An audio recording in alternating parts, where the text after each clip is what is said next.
September 8, 1900. Galveston, Texas. The richest city per capita in America, called the Wall Street of the Southwest. 38,000 people on an island barely 9 feet above the Gulf. No one knew the sea was about to erase it. Galveston stood where America met the water, the Strand District. Banks, cotton brokers, shipping offices. In 1881 alone, $38 million moved through those Victorian buildings. 5 of Texas's largest banks operated there. The port handled 700 to 1,400 vessels a year. Cotton, steel, immigrants from Europe. 4th largest city in Texas. Electric streetlights, opera houses. Millionaires walked past dock workers.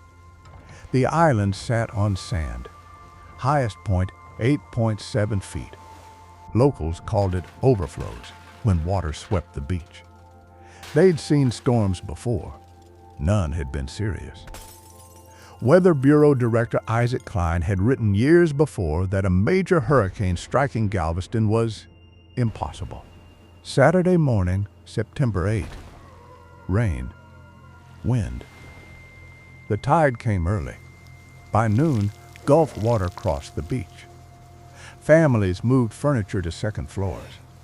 Children played in knee-deep streets. Tourists watched from hotel balconies. Afternoon. Water rose faster.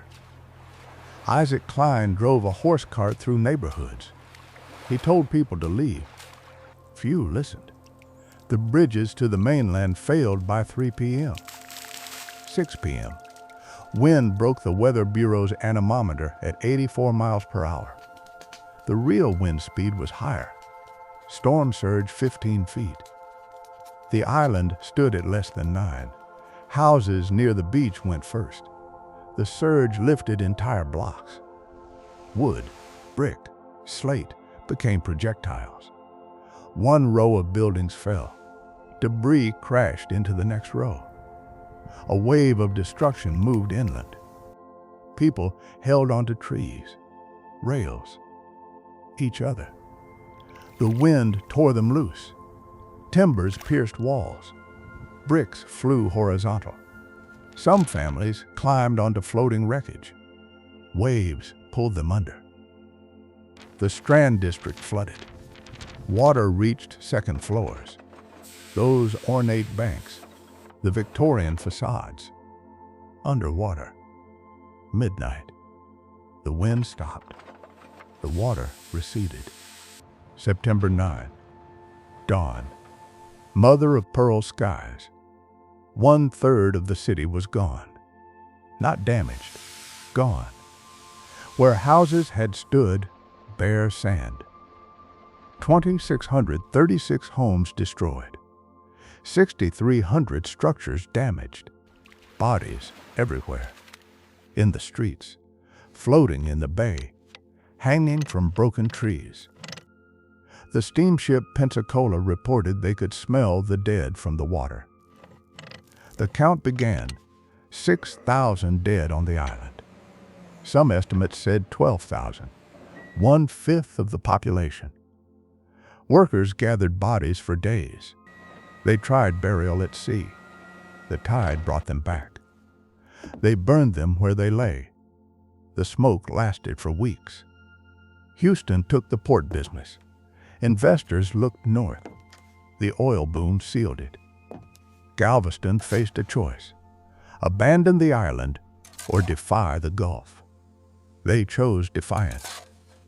In 1902, a board of engineers proposed something unprecedented.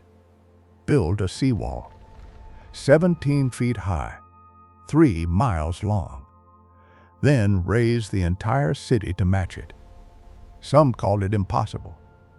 The city voted yes. Construction began. Workers drove timber piles into sand, laid 4-foot granite blocks, poured concrete in sections that curved to throw waves upward. July 1904. The first section stood. Then came the raising. Engineers dug a canal through the city's heart. 4 dredge boats loaded sand from the harbor entrance, steamed up the canal, discharged through pipe networks. Quarter-mile sections enclosed by dikes. Buildings inside lifted on jack screws, a quarter-inch at a time, by hand. St. Patrick's Church, 3,000 tons of brick and Gothic arches, 700 jack screws, 100 men, 5 feet up. Church services held on schedule. Some homeowners couldn't afford the lift. They filled their ground floors with dirt, lived upstairs, walked on boardwalks fastened 10 feet in the air while sand filled the streets below them. 8 years, 500 blocks, 16 million cubic yards of sand. The island rose 8 to 17 feet. August 1910. Last load of sand in place. The test came in 1915. A hurricane hit. As severe as 1900, some said. 8 people died. The seawall held. Hurricane Ike in 2008. 75% of the island flooded. The seawall stood. The raised section stood above the surge. Today, the Strand still functions. Tourists walk where cotton brokers worked.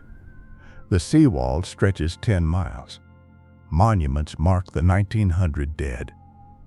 The city never regained its commercial supremacy.